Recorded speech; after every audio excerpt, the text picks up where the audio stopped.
Estem en Albaida, tenim l'associació creix o naix a relació de que en Albaida queda l'última fossa de la comarca de la Vall d'Albaida per poder exhumar i tenim 18 víctimes al cementeri que van ser afusellades a les tàpies del cementeri i que posteriorment van ser soterrades en una fossa comú.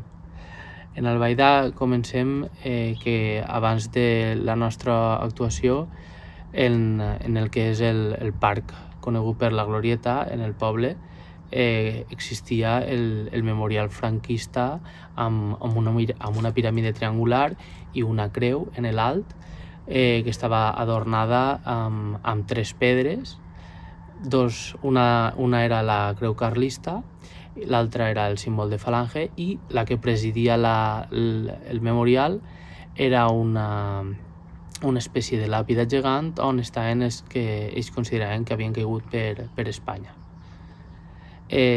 Posteriorment, després, en democràcia, en el Partit Socialista, molt després d'entrar en democràcia, sobre els 90-2000, el Partit Socialista Albaida decideix pegar-li la volta a aquest memorial, el lleva de la Glorieta, el porta al cementeri i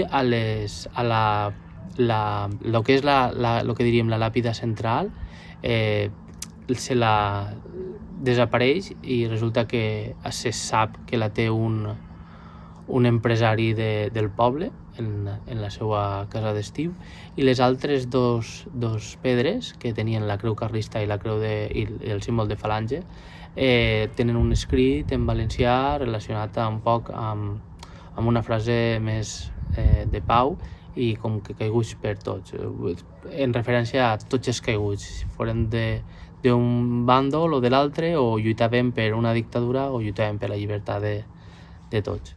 En una part, a dia d'avui, aquest monument, per motius de capacitat al cementeri, aquesta piràmide, aquest monument memorialista de la part franquista ha sigut llevat i han eixit les pedres en les que sols es conserva a un costat el text relacionat amb la mort de tots i l'altre símbols franquistes i la creu carlista.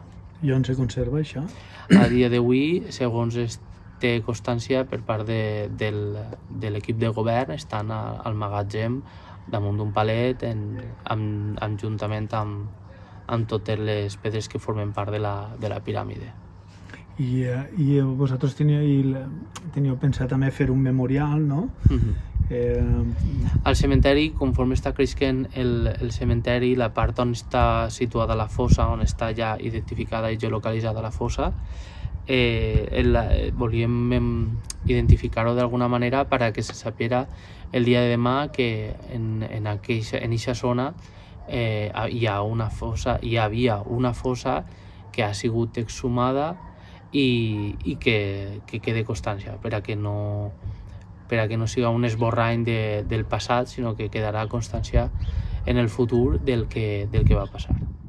La primera execució del projecte es van trobar 10 de les 18 víctimes que van ser afusellades en 1939 i entonces aleshores queden les 8 restants que estem a l'espera que la segona fase poder executar i trobar aquestes víctimes.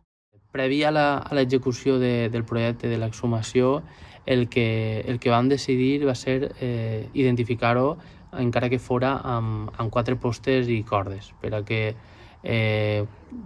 com tradicionalment s'ha anat fent per part d'una de les descendents de les víctimes, era ficar un ram de flors o un centre de flors al que és el centre de la fossa. Aleshores, per a que no fora com si algú s'hagués deixat un centre enmig de lo que és el pati del cementeri, poder marcar-ho. A dia d'avui ho han llevat, no sabem el motiu, però ha arrimat a un costat i no sabem els motius. Però la idea és tornar-ho a ressignificar i que estiga identificada on estava la fossa. Perquè també una mena de memorial també és la paret que ens ensenyàreu aquella vegada en la que eren on se feien els afusellaments, no? Es té constància per gent, per veïnat major que per veu i ha viscut és a dir, ai, m'ha trobat ahí. Com es diria això? Té constància per part de gent major, no? Que assenyalava Sí, que... exacte. Per transmissió oral, la gent major sempre ha dit que en la paret del cementeri on s'havien sigut afusellats. Després, més tard, hi havia gent que sabia ben clar on va ser. I si s'aproxima al mur es poden veure forats de projectils i inclús es veuen en la part darrere del projectil. Tenim pendent una part d'intervenció en aquesta zona per poder identificar arqueològicament que ahir s'han trobat projectils i que segurament siguin projectils de descàrregues dels afusellaments del 1939, ja que a la fossa també s'han trobat projectils d'aquest afusellaments, d'aquests assassinats.